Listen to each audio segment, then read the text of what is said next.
Wayanad DCC treasurer NM വിജയന്റെ ആത്മഹത്യയ്ക്ക് പിന്നിൽ നേതാക്കളുടെ സാമ്പത്തിക തിരിമറിയാണെന്ന് സൂചന. ബത്തേരി അർബൻ സഹകരണ ബാങ്കിലെ നിയമന അഴിമതിയുമായി ആത്മഹത്യയ്ക്ക് ബന്ധമുണ്ടെന്നാണ് വിവരം. ഉദ്യോഗാർത്ഥികളിൽ നിന്ന് വൻതുക വിജയൻ മുഖേന DCC നേതാക്കൾ വാങ്ങിയെങ്കിലും നിയമനം നൽകിയില്ല. ഇതോടെയുണ്ടായ സാമ്പത്തിക പ്രതിസന്ധിയാണ് ആത്മഹത്യയ്ക്ക് പിന്നിലെന്നാണ് സൂചന.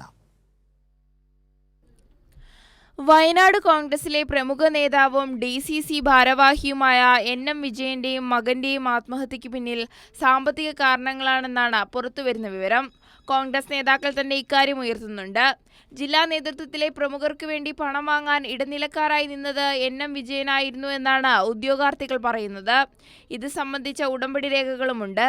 പണം നൽകിയ നേതാക്കളുടെ പേരുകൾ പരാമർശിച്ച് KPCC പ്രസിഡന്റ് K സുധാകരന് ഇദ്ദേഹം പരാതി നൽകിയിരുന്നു. എന്നാൽ നടപടിയുണ്ടായില്ല. പണം വാങ്ങുകയും ജോലി ലഭിക്കാതിരിക്കുകയും ചെയ്തതോടെ ഉദ്യോഗാർത്ഥികൾ പ്രശ്നങ്ങളുണ്ടാക്കിയിരുന്നു. ഇതേ തുടർന്ന് കടുത്ത മാനസിക സംഘർഷം അദ്ദേഹം അനുഭവിച്ചിരുന്നതായി സഹപ്രവർത്തകർ പറയുന്നു. നേതാക്കൾ കൈയൊഴിഞ്ഞതോടെ വലിയ സാമ്പത്തിക ബാധ്യതയിലായിരുന്നു NM വിജയൻ. വിവിധ തസ്തികകളിലായി 2.5 കോടി രൂപയുടെ അഴിമതി ബാങ്കിൽ നടന്നതായി ആരോപണമുയർന്നതിനെ തുടർന്ന് വലിയ സമരങ്ങളും ബത്തേരിയിൽ നടന്നിരുന്നു. ഇളയ മകനൊപ്പം കഴിഞ്ഞ ചൊവ്വാഴ്ച രാത്രിയാണ് NM വിജയനെ വീടിനുള്ളിൽ ഗുരുതരാവസ്ഥയിൽ കണ്ടെത്തിയത്. ഇരുവരും വിഷമകത്തു ചെന്ന നിലയിലായിരുന്നു. ബത്തേരിയിൽ സ്വകാര്യ ആശുപത്രിയിൽ നിന്ന് കോഴിക്കോട് മെഡിക്കൽ കോളേജിലേക്ക് മാറ്റിയ ഇവർ തീവ്രപരിചരണ വിഭാഗത്തിൽ ചികിത്സയിലായിരുന്നു.